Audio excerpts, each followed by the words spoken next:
নমস্কার বন্ধুরা, আমি আমার চ্যানেল সম্পূর্ণাতে আবারও চলে এসেছি নতুন একটা রেসিপি ভিডিও নিয়ে। আজকের ভিডিওটা হলো সর্ষে দিয়ে পাবদা মাছের ঝাল। এটা হলো বেঙ্গলির একটা অথেন্টিক রেসিপি, যেটা খেতে কিন্তু সবাই খুবই ভালোবাসে। তো চলুন আমি দেখিয়ে দিই এই রেসিপিটা কী করে করতে হয়। পাবদা মাছটা কিনতে আমি নিজেই বাজারে গিয়েছিলাম আর খুব ভালো মতন দেখে শুনে বেছে পাবদা মাছটা কিনেছি। একটু মাঝারি সাইজের হলেও পাবদা মাছটা খুব ফ্রেশ ছিল।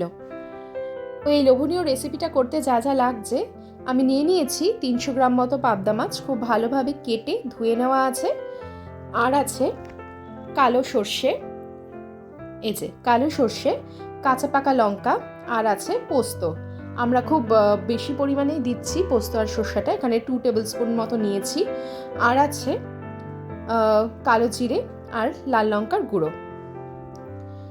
এখানে রয়েছে একটা টমেটোকে খুব ভালোভাবে পিউরি করে নেওয়া। এখন শীতকাল বলে আমি এখানে একটু কড়াইশুঁটি ইউজ করব। আর নুন, হলুদ, সর্ষের তেল লাগছে রান্নাটাতে পরিমাণ মতো। আমরা এই রান্নাটা পুরোপুরি সর্ষের তেলেই করব। তো এবার আমি মাছটাকে নিয়ে নিয়েছি। মাছের মধ্যে এবার আমি নুন আর হলুদ দিয়ে ভালো করে মেখে নেব।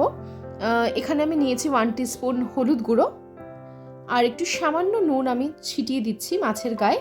এটা দিয়েই কিন্তু আমি পুরো মাছটাকে একটু নুন হলুদে মাখিয়ে নেব।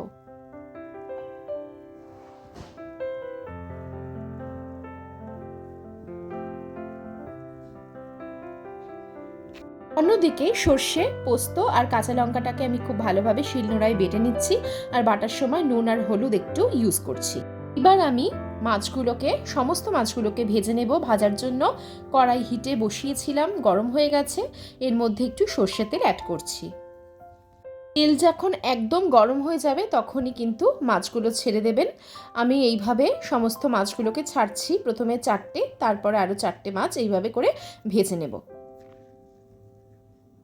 তো একটা পিঠ খুব ভালোভাবে ভাজা হয়ে যাওয়ার পর আমি খুন্তি দিয়ে অন্য একটা পিঠ উল্টে দেব।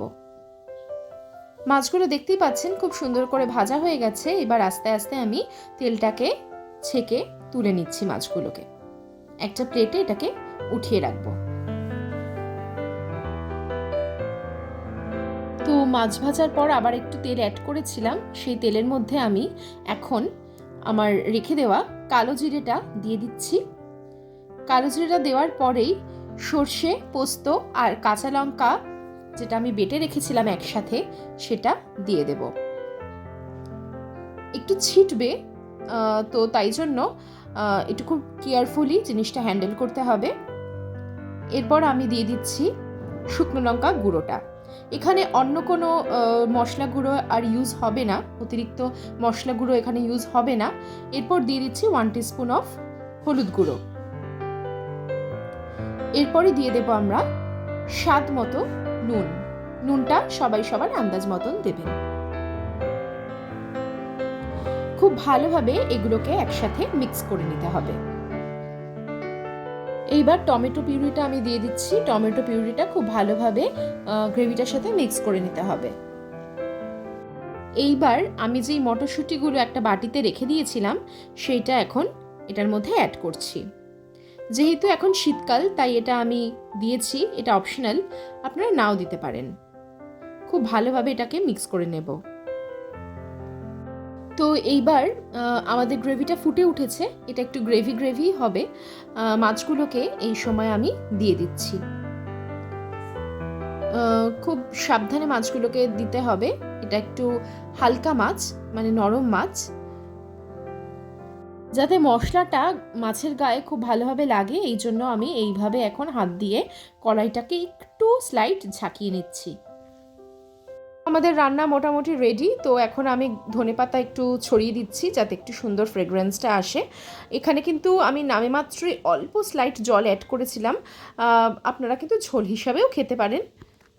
তো আমি পাবদা মাছের ঝাল সার্ভ করে দিয়েছি। উৎসবে, অনুষ্ঠানে, যে কোনো অনুষ্ঠানেই কিন্তু এই রান্নাটা একদম সবাইকে খাইয়ে তাক লাগিয়ে দেবেন।